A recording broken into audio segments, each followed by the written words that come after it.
బెంగళూరు వేదికగా ఆర్సీబీ ఈ ఏడాది వరుసగా 2 మ్యాచ్లు ఓడిపోయి అభిమానులను తీవ్రంగా నిరాశపరిచింది. ఆర్సీబీ మహిళా జట్టు ఐపీఎల్ కప్ సాధించి కొత్త జోష్ నింపితే ఆర్సీబీ పురుషుల జట్టు వరుసగా ఓడిపోతూ నీరసం తెప్పిస్తోంది. టీ20 జట్టులో ఉండాల్సిన ఫైర్ ఆర్సీబీ జట్టులో కనిపించకపోవడం మరింత చిరాకు పుట్టిస్తోంది.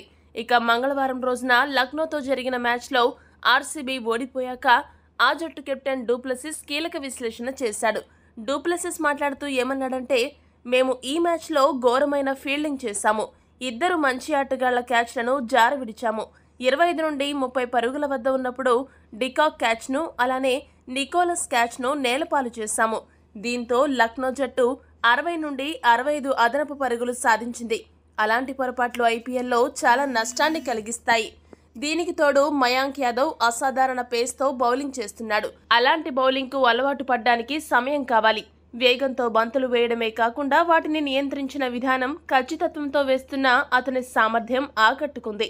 ఇక మేము పవర్ ప్లేలో కూడా అంత గొప్పగా బౌలింగ్ చేయలేదు. ఇలా చెప్పుకుంటూ పోతే చాలా తప్పులు కనబడతాయి.